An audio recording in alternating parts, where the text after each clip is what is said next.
శ్రీమాత్రే నమః, శ్రీ గురుభ్యో నమః. తదుపరి కుంభరాశి వారికి ఈ యొక్క జూలై నెలలో కాలసర్ప దోషం అనేటువంటిది ప్రారంభమవుతున్నటువంటి నెల కాబట్టి, అంటే నెలకే ఆ యొక్క వర్తిస్తుంది కాబట్టి, అందులో భాగంగా కుంభరాశి వారికి ఎలా ఉందంటే చాలా బాగుంటుంది. ఎందుకంటే రాహు ప్రారంభం నుంచో ఉన్నాడు, రాహు ఉచ్చస్థితిలో ఉన్నాడు, అది కూడా కుంభ లగ్నంలోనే ఉన్నాడు కాబట్టి అంత ప్రభావం ఏమి చూపించదు. కాకపోతే ఏవైనా సరే పార్టీస్ వెళ్ళడము, బాగా మత్తుతో కూడినటువంటి పదార్థాలు సేవించడము, సిగరెట్ స్మోకింగ్ లాంటివి అలవాటు కావడం లాంటి ప్రమాదకరమైనటువంటివి జరుగుతూ ఉంటాయి. జాగ్రత్తగా ఉండండి ఆ విషయాల్లో మాత్రం. అలవాటు ఎప్పుడు కూడా మీరు ఇబ్బంది పడకుండా ఉండేటువంటి అలవాట్లు మాత్రమే మీకు ఉండాలి. రెండవ స్థానంలో శనిగ్రహ సంచారం ఉండడం వలన మీ ఎసర్ట్స్కి సంబంధించి కూడా, ఎందుకంటే శని కూడా ఉచ్చస్థితిలో ఉన్నాడు మీ జాతకం ఇప్పుడు ఉన్నటువంటి గోచార రీత్యా శని చాలా అద్భుతంగా ఉన్నాడు. ఆ ప్రకారంగా బాగుంటుంది. అలాగే 4వ స్థానానికి వచ్చేసరికి ఫ్యామిలీకి సంబంధించి కానీ, హెరిడిటీకి సంబంధించి కానీ, వంశపారంపర్యంగా వచ్చే ఆచార వ్యవహారాలు కూడా అద్భుతంగా కొనసాగిస్తారు. అలాగే ఈ యొక్క 5వ స్థానంలో గురుగ్రహ సంచారం మీ యొక్క ప్రేమ వ్యవహారాలకు సంబంధించి ఏదైనా ఇబ్బంది బ్రేకప్ అవుతుందేమో అనేటువంటి దాకా తీసుకెళ్ళడం, మంచి ఎక్స్పీరియన్సెస్ చేయడం, ఇలాంటివన్నీ కూడా ఈ యొక్క కుంభరాశి వారికి కనిపించేటువంటి యోగములు. అలాగే 6వ స్థానము, 6వ స్థానంలో ఆరోగ్యానికి, సేవా దృక్పథానికి సంబంధించి దాంట్లో బుధగ్రహ సంచారం ఉండడం వలన నో లాస్ నో ప్రాఫిట్గా చాలా సౌమ్యంగా మీరు ఈ సేవా భావం కానీ, సేవ చేసేటువంటి విధానం కానీ, ఆరోగ్యం కానీ ఆధారపడి ఉంటుంది. 7వ స్థానంలో మాత్రము మీ యొక్క మ్యారిటికల్ లైఫ్ కానీ, భార్యతో విభేదాలు రావడం కానీ, డివర్స్ దాకా వెళ్ళడం లాంటివి కూడా జరగవచ్చు. చాలా జాగ్రత్తగా ఉండాలి. ఇవన్నీ కూడా గోచార రీత్యా చెబుతున్నామండి. పూర్తిగా మీ జాతకం మీ దాకా రావాలంటే మీ పేరు, మీ date of birth, time, place కింద ఉన్న నెంబర్ వాట్సాప్ చేయండి. 2025 సంవత్సరంలో కేవలం 2025 రూపాయలు ఛార్జ్ చేసి మీకు మొత్తం 60 నుండి 70 పేజీల్లో జాతకం అందించడం జరుగుతుంది. కాబట్టి ఆసక్తి కలవారు కింద ఉన్న నెంబర్కి మీ పేరు, మీ date of birth, time, place పంపించండి. పూర్తిగా మీ జాతకం విశ్లేషణతో మీ దాకా తెలుసుకునే ప్రయత్నం చేయండి. అన్ని వర్గాల వారికి సంబంధించి ఇంకోటి, ఈ నెలలో జాతకం చెప్పించుకున్న వారికి కరుంగలి మాల ఉచితంగా ఇవ్వడం జరుగుతుంది. కాబట్టి ఆసక్తి కలవారు, ఇది కేవలం మన ఛానల్ సబ్స్క్రైబర్స్కి మాత్రమే. కాబట్టి అన్ని వర్గాల వారు ఎలాంటి రెమెడీస్ తీసుకోవాలి, ఎలాంటి మంత్రపఠనం చేయాలనే విషయాన్ని ఇప్పుడు మనం తెలుసుకుందాం. ఇది జూలై నెలలో కాలసర్ప దోషానికి సంబంధించినటువంటి విషయం. జూలై నెలలో మనకి రాహువు కేతువుకు మధ్యలో మిగిలిన గ్రహాలన్నీ చిక్కుకొని ఉన్నాయి.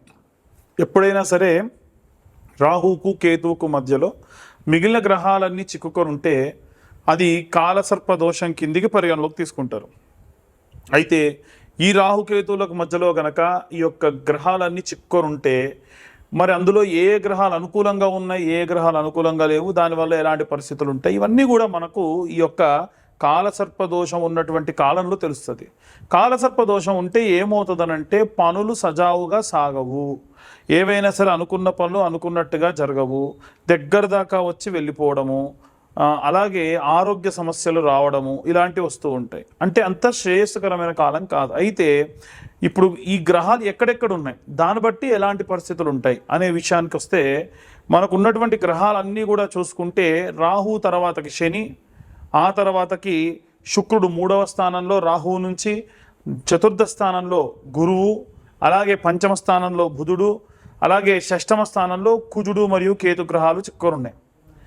ఇలా ఉన్న సమయంలో ఎవరన్నా ఇనుముకు సంబంధించి పనులు చేసే వాళ్ళకి అనుకూలంగా ఉంటుంది. శుక్రుడికి సంబంధించి అంటే ఎవరైనా సరే ఒక కాస్మెటిక్స్ కానీ, బ్యూటీకి సంబంధించి కానీ, అలంకారానికి సంబంధించి కానీ, సినిమా వాళ్ళకు అనుకూలంగా ఉంటుంది.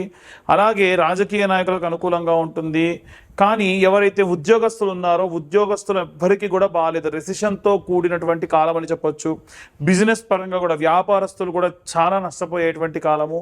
అలాగే కుజుడు మరియు కేతువు ఎప్పుడైతే కలిసి ఉందో ఆ సమయం కూడా అంత శ్రేయస్కరం కాదు. కాబట్టి ఏం చేయాలి అని అంటే, అందరం ఈ రాశివారు ఆ రాశివారని కాదు, ఇంట్లో ఉన్న చిన్న పిల్లలు పెద్ద పిల్లలని కాదండి, అందరూ కూడా చేయవలసినటువంటి పని ఏమిటి అని అంటే, సుబ్రహ్మణ్యేశ్వర స్వామి ఆరాధన చేయడం మంచిది.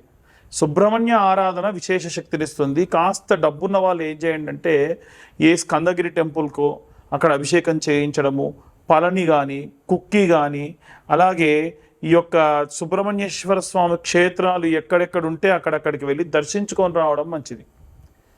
మనం అంత దాకా వెళ్ళి చేయలేమండి, కాస్తలో కాస్త మన ఇంటి దగ్గరే మనం ఏవైనా చేయగలమా అంటే, మనము ప్రతి మంగళవారము ఈ నెలలో ఉన్నటువంటి అన్ని మంగళవారాలు కూడా జూలై నెలలో జంట నాగులు ఉంటాయి కదా, జంట నాగులకు ఇప్పుడు నేను చెప్పిన విధంగా మీరు పూజ చేసుకోండి. ఒక 2 లీటర్ల వాటర్ బాటిల్ తీసుకోండి. ఎంగిలి చేయకుండా ఆ నీళ్లు మొదటి వారం దేవుడికి వాడండి. రెండో వారం నుంచి బాటిల్ దేవుడి పూజకే పక్కకు పెట్టుకోండి. అయితే ఈ తీసుకెళ్ళినటువంటి పదార్థాలు ఏమేమి తీసుకెళ్ళాలంటే వాటర్ బాటిల్ ఒకటి, అలాగే పాల ప్యాకెట్, అది కూడా ఆవు పాల ప్యాకెట్ ఒక 10 రూపాయలతో 20 రూపాయలతో తీసుకొని వెళ్ళండి. అలాగే ఒక 5 నుంచి 10 రూపాయల క్వాంటిటీ కల పసుపు కుంకుమ, 5 రూపాయల పసుపు 5 రూపాయల కుంకుమ, అలాగే కొంత గంధం, అలాగే ఒక్క 10 రూపాయల పూలు, అంతే, ఎక్కువద్దు. ఒక కొత్త మట్టి చిప్పలు ఒక 2, 3 ఒత్తులు, 10 రూపాయల నెయ్యి ప్యాకెట్, ఇంతే కావాల్సినటువంటి పదార్థాలు ఇంతే. ఏదైనా పండు తీసుకెళ్తే ఒక 2 అట్టిపళ్ళు, అంతే. మొట్టమొదటి జంట నాగుల దగ్గరికి వెళ్ళి మనసులో ఈ పూజ చేసినంతసేపు కూడా ఓం నమో స్కందాయ నమః అన్న మంత్రం చెబుతూ ఆ నీళ్లను పోసి శుభ్రంగా తుడిచేసి ఆ శిలను సగం వరకు వాడుకొని, నీళ్లు మొత్తంగా పోయకూడదు. పాల ప్యాకెట్తోని పాలు పోయండి, ఆవు పాలు. తర్వాతకు మళ్ళీ నీళ్లు పోయండి. తర్వాతకి ఇంత చిన్న ఆకు కానీ పేపర్ ప్లేట్ కానీ తీసుకుని దాంట్లో పసుపు మరియు గంధము, పసుపు తక్కువ గంధం ఎక్కువ కలుపుకొని ఆ శిల మొత్తానికి కూడా చందన లేపనని రాయండి. మనకు సుబ్రహ్మణ్య బాలము అని, సుబ్రహ్మణ్య గద్యము అని, సుబ్రహ్మణ్య కరావలంబ స్తోత్రము అని ఇలాంటివి ఉంటాయి. ఎవరన్నా చదవలేని వాళ్ళు ఈ కరావలంబ స్తోత్రం ఫోన్లో పెట్టేసుకొని మీ పక్కన పెట్టేసుకొని కేవలం ప్రతి పద్యానికి ఆఖరిలో శ్రీ సుబ్రహ్మణ్య కరావలంబం వల్లీసనాద మమదేహి కరావలంబం అన్న మంత్రం వస్తూ ఉంటుంది. ఆ ఆఖరి మంత్రాన్ని చెప్పినా చాలు, ఆ పద్యం అంతా వస్తుంది. కాన్సన్ట్రేషన్ అంతా పద్యం మీద పెడుతూ మనం ఆ శిలను రాస్తూ వల్లీసనాద మమదేహి కరావలంబం అని వస్తుంది. అలా వచ్చినప్పుడు ఓం నమో స్కందాయ నమః మనసులో అనుకుంటూ శిలకు రాయండి. ఆ గంధం పసుపు కొద్దిగా గంధం ఎక్కువగా రాయండి. ఆ తర్వాతకి జంట నాగులు ఇలా ఉంటాయి కదా, ఇలా ఉంటాయి. మనకి ఉన్నటువంటి జంట నాగులలో ఒక సర్పానికి ఈ కింది నుంచి, ఈ పడగ కింది నుంచి ఒక బొట్టు కుంకుమ తీసుకోవాలి, బొట్టు పెట్టాలి, మళ్ళీ కుంకుమ తీసుకోవాలి, బొట్టు పెట్టాలి, మళ్ళీ కుంకుమ తీసుకోవాలి, బొట్టు పెట్టాలి. అలా 11 బొట్లు ఒక సర్పానికి పెట్టండి. ఇంకొక సర్పానికి కింది నుంచి పైకి 10 బొట్లు కుంకుమ తీసుకొని బొట్టు పెట్టాలి. అలా స్వామివారి శరీరం పైన లేపనం చేసిన గంధాన్ని తీసుకొని చేతికి పెట్టుకొని, మీ పిల్లలు కూడా వచ్చారు మీతో పాటు, మీ ఆయన వచ్చారు, మీ ఆయనకు పెట్టండి, మీరు పెట్టుకోండి, మీరు ఇక్కడ రాసుకోండి, మీ పుస్తల తాడుకు పెట్టుకోండి, ఇంకొంచెం తీసుకెళ్తాను ఇంటికి తీసుకెళ్ళండి.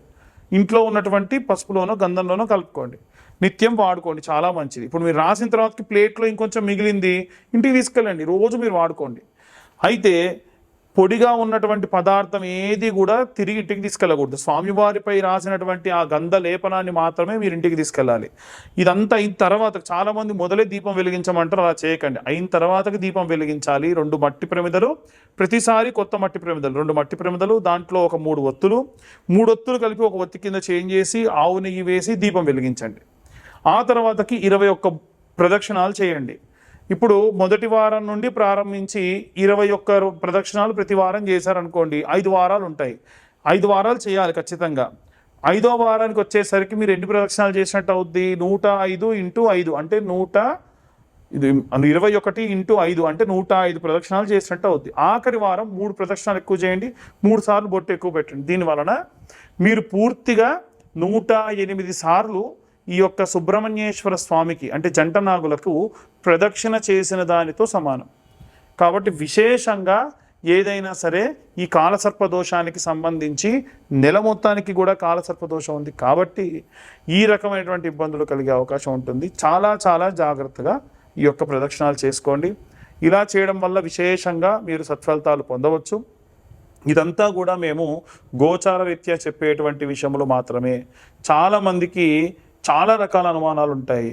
అయితే మన ఛానల్ చూసే వాళ్ళు నేను బాగా వెరిఫై చేసిన తర్వాతకి తెలుసుకుంది ఏంటంటే, మారుమూల గ్రామాల వాళ్ళు, ఉదాహరణకు చెప్పాలనంటే ఒరిస్సా బార్డర్ వరకు, విజయనగరము, శ్రీకాకుళము, కర్నూలు, అలాగే కడప జిల్లాల్లో ఉన్నటువంటి వాళ్ళు, నల్లగొండ జిల్లాలో ఉన్నటువంటి వాళ్ళు, కృష్ణా జిల్లాలో ఉన్నటువంటి వాళ్ళు, తెలంగాణలో కూడా నిజామాబాద్, బైన్సా దాకా కూడా చాలామంది ఈ యొక్క వీడియోలు చూస్తూ ఉన్నారు.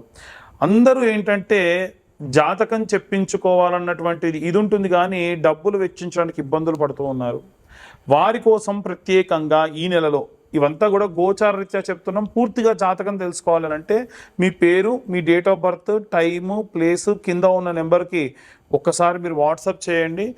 ఈ జాతకం అంతా కూడా 65 నుండి 70 పేజీల్లో మీకు అందించడం జరుగుతుంది.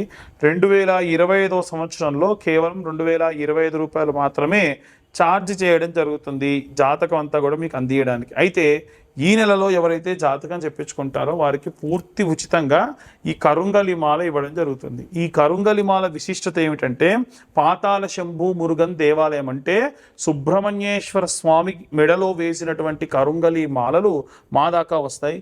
మళ్ళీ మేము కూడా హోమంలో పెట్టిన తర్వాతకే మీకు ఇవి ఇస్తూ ఉంటాం. కాబట్టి ఆసక్తి కలవారు కింద ఉన్న నెంబర్కి కాంటాక్ట్ చేయండి.